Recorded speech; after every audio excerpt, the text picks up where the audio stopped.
बड़े बड़े शहरों की ऊंची ऊंची इमारतों के बीच आज भी आपको कई अधूरी बिल्डिंग्स खड़ी दिख जाएंगी, जो किसी का सपना है या कोई अपने घर का इंतजार कर रहा है। कोई ईएमआई भरते भरते थक चुका है और कोई बस इस उम्मीद में है कि एक दिन वो भी अपने घर की बालकनी से सुबह की धूप देख सकेगा।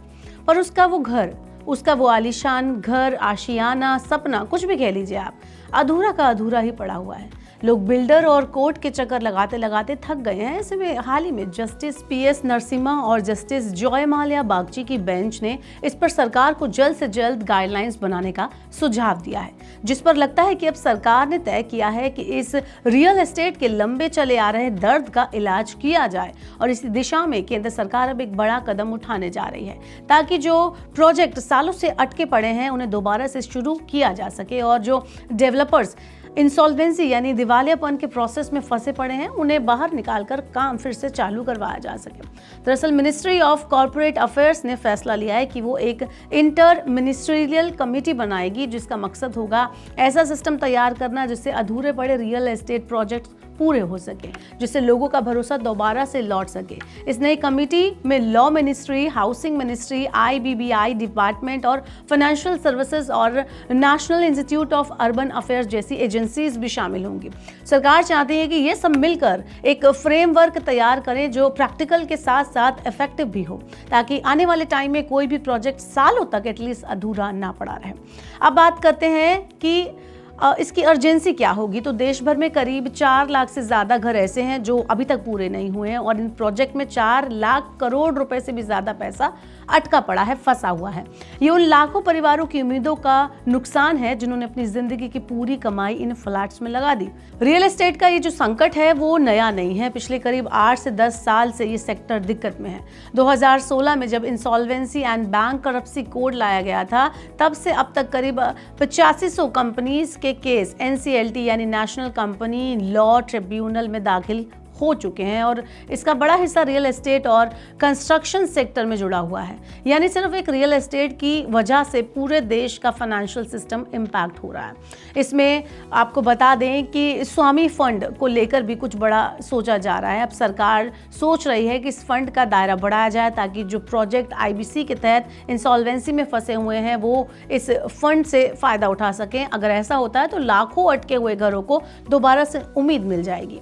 अगर बात करें इस फंड की, तो आपको बता दें कि स्वामी फंड को सरकार ने 2019 में शुरू किया था। इसका मकसद था ऐसे हाउसिंग प्रोजेक्ट को लास्ट माइल फंडिंग देना जो लगभग पूरे हो चुके हैं लेकिन फाइनेंस की कमी की वजह से रुके हुए हैं, उनको पूरा करने का रास्ता साफ करती है। अभी तक आपको बता दें कि स्वामी फंड की मदद से करीब 50,000 घर पूरे हो चुके हैं और 40,000 घर इस साल पूरे होने वाले हैं। हाल ही के बजट में सरकार ने इसमें 15,000 करोड़ रुपए और जोड़े थे, ताकि 1 लाख घर और पूरे किए जा सके। लेकिन कुछ एक्सपर्ट्स का कहना है कि इसमें सावधानी बरतनी जरूरी है, क्योंकि आपको बता दें कि जो स्वामी फंड है उसका बेसिक आइडिया ये था कि सिर्फ वही प्रोजेक्ट मदद पाएंगे जो फाइनेंशियली वीक होंगे, लेकिन जो डेवलपर हैं पहले से इंसॉल्वेंसी में है वो शायद इस पर एक एक्स्ट्रा बर्डन बन जाए, इसलिए फैसला सोच समझ कर लेना होगा। इसके अलावा कमेटी का जोर ऐसे प्रोजेक्ट को और ज़्यादा ट्रांसपेरेंट बनाने पर रहेगा। सरकार सोच रही है कि एनसीएलटी में रियल एस्टेट केसेस के लिए डेडिकेटेड जो बेंचेस हैं वो बनाए जाएं, ताकि इससे केसेस का निपटारा जल्दी हो सके। साथ ही हर प्रोजेक्ट को प्रोजेक्ट वाइज इंसॉल्वेंसी के तहत डील किया जाए। यानी अगर किसी कंपनी के 5 प्रोजेक्ट हैं और एक फंसा हुआ है तो सिर्फ उसी को इंसॉल्वेंसी में डाला जाए, ना कि पांचों के पांचों को या पूरी कंपनी को। वहीं इसके अलावा कमेटी रेरा और आईबीसी के बीच बेटर कोऑर्डिनेशन बनाने की भी कोशिश करेगी, ताकि दोनों कानून एक दूसरे के खिलाफ ना जाकर मिलकर काम करें और दोनों में आपस में कोई भी मतभेद ना हो और वो कोऑर्डिनेशन अच्छा चल सके। इसके अलावा कुछ एक्सपर्ट्स ने बिल्डर के भी पक्ष का ध्यान रखते हुए सुझाव दिए हैं कि जिन प्रोजेक्ट में रेजोल्यूशन प्लान नहीं मिल रहा है वहां सरकार को डेवलपर्स को कुछ इनिशिएटिव्स देने चाहिए, जिससे पुराने प्रोजेक्ट को भी आसानी से पूरा किया जा सके। साथ ही फाइनेंशियल क्रेडिटर्स यानी कि बैंक्स को भी यहाँ पर कुछ जिम्मेदारी से काम करने की ज़रूरत है। अगर उन्होंने किसी प्रोजेक्ट को फाइनेंस किया है तो उनकी ड्यू जो होती है और जो मॉनिटरिंग होती है उसको भी उनको सही से जांच परखना पड़ेगा। ऐसे में जो होम बायर्स हैं उनको थोड़ी राहत दी जानी चाहिए, जैसे कि उनके होम लोन पर कुछ टाइम और उनको मिल जाना चाहिए, या फिर ईएमआई में जो है रोक होनी चाहिए, ताकि घर जो है अधूरा और ईएमआई दोनों का बोझ एक साथ ना हो। अगर घर नहीं बन पा रहा है तो उनको ईएमआई स्टॉप कर देनी चाहिए कि जब दोबारा से प्रोजेक्ट स्टार्ट होगा तब वो ईएमआई भरे, ना कि प्रोजेक्ट बंद पड़ा है वो फिर भी ईएमआई भर रहे हैं। हालांकि कई एक्सपर्ट्स का ये भी मानना है कि हर प्रोजेक्ट को अलग इंसॉल्वेंसी में डालने से कई डेवलपर्स को एक लूप होल मिल सकता है, जैसे कि वो उन प्रोजेक्ट को इंसॉल्वेंसी में डाल देंगे जहां घाटा हो रहा होगा और प्रॉफिटेबल प्रोजेक्ट के साथ अपना काम शुरू कर देंगे और कमाई करते रहेंगे। तो कुल मिलाकर सरकार की ये कोशिश है कि इस बार इस रिफॉर्म के जरिए कोई भी अधूरा प्रोजेक्ट ना रहे, सारे प्रोजेक्ट टाइम पर पूरे हो जाएं, क्योंकि ये प्रॉपर्टी सिर्फ एक बिल्डिंग नहीं होती है बल्कि परिवार के घर का सपना होती है। ग्लोबल संकेतों के दम पर कैसे खुलेंगे हमारे बाजार? क्या कह रही हैं खबरें और ब्रोकरेज रिपोर्ट्स? किन शेयरों में बनेगा पैसा? बाजार खुलने के बाद क्या खरीदें, किन शेयरों को करें पोर्टफोलियो से बाहर? कैसा रहा बाजार का दिन भर का कारोबार?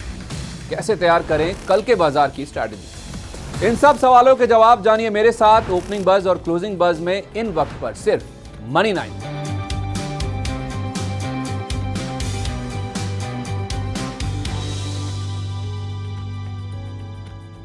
मनी 9 लाया है मेंबरशिप प्रोग्राम मनी 9 प्राइम। अब आपके दिमाग में कई सारे सवाल होंगे, मसलन आखिर क्या है ये मनी 9 प्राइम? आपके लिए यानी दर्शकों के लिए इसके क्या फायदे हैं?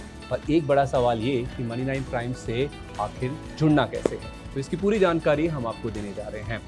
मनी 9 प्राइम में 3 प्लान होंगे, इकोनॉमी, स्टैंडर्ड और वीआईपी। तो फटाफट ज्वाइन कीजिए YouTube पर मनी 9 प्राइम। ज्वाइन करने के लिए मनी 9 के YouTube पेज पर जाइए, होम पेज पर मिलेगा ज्वाइन बटन, इसे क्लिक करें, अपनी पसंद का प्लान चुनें और बस हो गया, अब आप रहेंगे सबसे आगे।